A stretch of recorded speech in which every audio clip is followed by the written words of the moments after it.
نہ ہی تم میں سے کوئی کسی دوسرے کی غیبت کرے۔ اب غیبت کیا ہے؟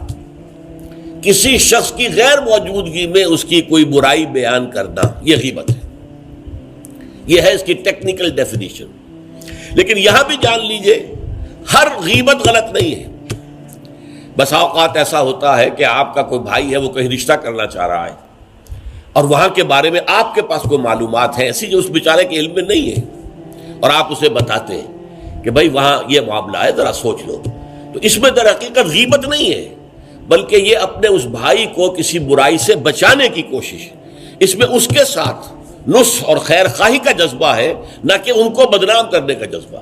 اگر کوئی سبب ہے ہی نہیں اور آپ بیان کر رہے ہیں تو یہ غیبت ہے۔ لیکن اگر معاملہ اس طرح کا ہے تو ظاہر بات ہے اسی طریقے سے کوئی کسی قوم کے رہنما ہیں اور بڑی شخصیتیں ہیں، اب ان کے بارے میں یہ ہے کہ پبلک میں اگر آپ کو ان پر تنقید کرنی پڑے تو اس کے اندر بھی دیکھا جائے گا کہ وہاں اس کا ہونا ضروری نہیں ہے، وہ تنقید جو ہے آپ ملک اور قوم کی مصلحت میں کر رہے ہیں۔ تو گویا کہ اس طریقے سے غیبت کی ہر شکل جو ہے وہ حرام نہیں ہے۔ البتہ ایک خیال لوگوں کو بڑا غلط ہے، اور وہ میں ایک حدیث کے حوالے سے اس کا ازالہ کر دینا چاہتا ہوں۔ یہ حضور سے سوال کیا گیا کہ پوچھا گیا کہ غیبت کیا ہے۔ یہ حدیث ہے، مسلم شریف میں بھی ہے، ابو داؤد میں بھی ہے، ترمذی میں ہے، نسائی میں ہے، یہ حضرت ابو ہریرہ رضی اللہ تعالی عنہ سے۔ اور امام مالک نے ایسی ایک حدیث جو ہے موطا میں مطلب بن عبداللہ سے جو ہے روایت کی ہے۔ حضور سے پوچھا گیا کہ غیبت کیا ہے، آپ نے فرمایا ذکرو کا اخاک بما یکرہ، تمہارا اپنے بھائی کا تذکرہ کرنا کسی ایسے اعتبار سے جو اسے ناپسند ہو۔ اگر اس کے سامنے کرو گے اسے ناپسند ہوگا، اس کے علم میں آئے گا کہ میرے بارے میں یہ بات کہی گئی ہے تو اسے ناپسند ہوگی۔ ایسی بات کا اس کی غیر موجودگی میں بیان کرنا۔ اب قیلا کہا گیا، سوال کیا گیا، افرأیتا کہ حضور آپ ذرا غور کیجئے، ان کان فی اخی ما اقول، اگر میرے بھائی میں وہ شے واقعتاً موجود ہے جو میں کہہ رہا ہوں تو کیا اس صورت میں بھی غیبت ہوگی؟ قال، فرمایا حضور نے، غور سے سنیے، ان کان فیہ ما تقول فقد اغتبت ہو، اگر تو اس میں وہ برائی ہے جو تم کہہ رہے تو تم نے غیبت کی، وَإِن لَمْ يَكُنْ فِيهِ، اور اگر نہیں ہے اس میں وہ شے اور تم پھر بھی کہہ رہے ہو ما تقول فقد بہتہ، تو تم نے اس پر بہتان لگایا ہے، یہ تو دوہرا جرم ہو گیا۔ اس میں کوئی خرابی نہیں ہے، برائی نہیں ہے اور آپ بیان کر رہے ہیں تو یہ تو بہتان ہے۔ البتہ کسی میں کوئی برائی ہے، خرابی ہے، نقص ہے تو یہ در حقیقت جو ہے آپ کا اس کی غیر موجودگی میں بیان کرنا یہ غیبت ہے۔ تو اس اعتبار سے غیبت کی جو برائی ہے اس کو اچھی طرح سمجھ لیجئے، اور یہ ہمارے معاشرے کے اندر بہت پھیلی ہوئی ہے یہ شے۔ بلکہ یہ کہا جاتا ہے اور صحیح کہا جاتا ہے کہ وہ کئی کورسز کا ڈنر ہونے کے بعد جو ہے پھر جب گفتگویں ہوتی ہیں تو معلوم ہوتا ہے کہ سب سے زیادہ لذیذ ڈش جو ہے وہ ایک دوسرے کی غیبت ہے۔ اور ہوتا کیا ہے، شادی کا کہیں پر مجمع لگا ہوا ہے اور جو ہے وہ ابھی بارات نہیں آئی ہے یا کوئی اور مسئلہ ہے، بیٹھے ہوئے ہیں، تو جب 3 آدمی بیٹھے ہوں گے تو کسی اور کی غیبت کریں گے، اور جب ان میں سے ایک اٹھ کے چلا جائے گا تو اب یہ دونوں اس کی غیبت کریں گے۔ یہ ہمارے معاشرے کا عام رخ ہے، یہ ہمارا جو ہے یہ گویا کہ سب سے زیادہ ڈیلیشس ڈش جو ہے وہ غیبت ہے۔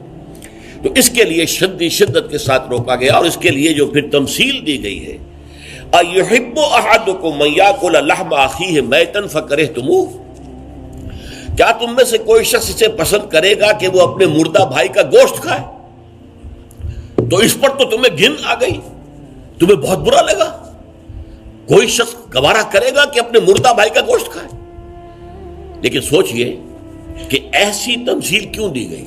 یہ اللہ کا کلام ہے، بغیر کسی ربط کے تمثیل اور تشبیہ جو ہوتی ہے کسی ربط کی بنیاد پر ہوتی ہے نا، ورنہ تشبیہ اور تمثیل کا فائدہ کیا ہوا؟ ربط کیا ہے؟ جیسے ایک مردہ اپنے دفاع پر کے قابل نہیں ہے، آپ ادھر سے بوٹی کاٹ لیجئے، ادھر سے بوٹی کاٹ لیجئے، پڑا مردہ ہے، آپ پوری اختیار کے ساتھ جہاں سے چاہیں اس کی بوٹی اڑا لیں۔ اگر وہ زندہ ہو تو وہ ہاتھ لگانے دے گا آپ کو جسم کے اپنے کسی حصے پر۔ بعین ہی یہ معاملہ ہے، آپ کا بھائی موجود نہیں ہے اور آپ اس کی عزت پر حملہ کر رہے ہیں، مانوی شخصیت پر حملہ ہے۔ اس جسم کی نسبت مانوی شخصیت زیادہ قیمتی ہے، زیادہ اہم ہے۔ آپ اس کی مانوی شخصیت پر، اس کی عزت پر حملہ کر رہے ہیں، اور وہ قادر نہیں ہے دفاع کرنے پر۔ اگر وہ ہوتا اور بات کرتے، اور یہ چیز پسندیدہ ہے، اگر آپ پبلک کے اندر اس کے منہ پر کہیے بات تو معلوم ہوگا بلکہ اس میں جو پسندیدہ ترین بات ہے وہ یہ ہے کہ کسی بھائی کا کوئی عیب ہے، علیحدگی میں جا کر بتاؤ، بھائی تمہارے اندر مجھے یہ نقص نظر آ رہا ہے، برا نہ ماننا، میں نے تمہاری اصلاح کے لیے کہا ہے، مجھے تم سے کوئی قد نہیں ہے، دشمنی نہیں ہے۔ یہ نہایت پسندیدہ بات ہے۔ اس کو کہا گیا المسلم مرآۃ المسلم، ایک مسلمان دوسرے مسلمان کے لیے آئینے کے مانند ہے۔ جیسے آپ آئینہ دیکھتے دیکھتے رہے یہاں کوئی داغ لگا ہوا، دھبا لگا ہوا، آپ اسے دھو دیتے ہیں، ہٹا دیتے ہیں۔ اسی طریقے سے ایک مسلمان کو اپنے مسلمان بھائی کے لیے آئینے کے مانند ہونا چاہیے کہ وہ اسے اس کی خرابیوں پر، اس کی برائیوں پر مطلع کر دے، لیکن یہ اطلاع جو ہے یہ ہوگی خلوص کی بنیاد پر، خیر خواہی کی بنیاد پر، اسے ذلیل کرنے کے لیے نہیں، اسے بدنام کرنے کے لیے نہیں، بلکہ یہ کہ اس کے سامنے علیحدگی میں، تنہائی میں بات کی جا رہی ہے۔ البتہ اس کی غیر موجودگی میں بات کی جائے وہ غیبت ہے، اور وہ بالکل صحیح تمثیل ہے جو قرآن نے استعمال کی ہے، صحیح ترین تمثیل ہے۔ اَيُحِبُّ أَحَدُكُمْ أَن يَأْكُلَ لَحْمَ أَخِيهِ مَيْتًا فَكَرِهْتُمُوهُ، کیا تم میں سے کوئی شخص پسند کرے گا اپنے مردہ بھائی کا گوشت کھائے؟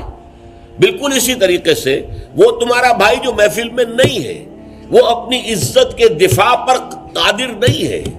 اگر وہ ہوتا تو کہتا بھائی آپ غلط کہہ رہے ہیں، آپ کو مغالطہ ہوا ہے، بات یوں نہیں تھی یوں تھی، کوئی ایکسپلین کرتا، کوئی اپنا دفاع کرتا، کوئی اپنی شخصیت کا، اپنی عزت کا تحفظ کرتا، لیکن وہاں نہیں ہے وہ تو اپنے تحفظ پر قادر نہیں ہے۔ لہذا یہ غیبت در حقیقت مانوی سطح پر وہی شے ہے جو مادی سطح پر کسی مردہ بھائی کا گوشت کھانا ہے۔ فَكَرِهْتُمُوهُ، یہ تو تمہیں بہت برا لگا یہ بات۔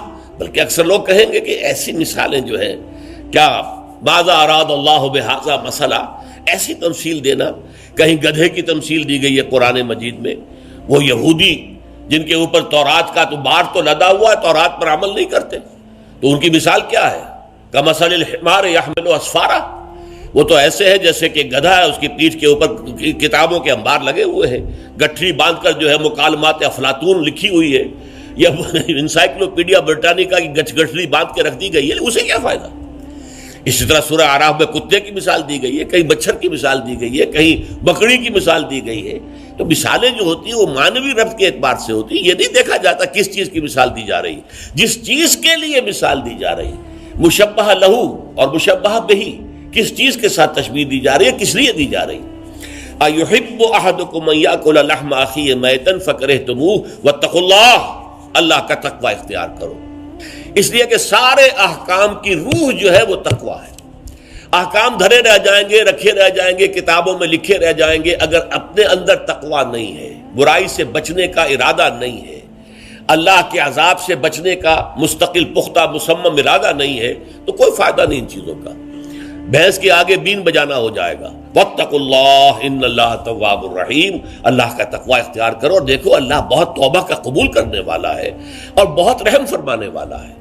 تو دیکھو اگر تمہارے سے یہ خطائیں ہو رہی ہیں، تمہاری شخصیت کے اندر اگر یہ خرابیاں ہیں، تم ان برائیوں کے عادی ہو، تو ان سے اپنے آپ کو پاک کرو، صاف کرو، توبہ کرو، اور اس میں امید دلا دی کہ اللہ تعالیٰ بہت توبہ کو قبول فرمانے والا اور رحم فرمانے والا ہے۔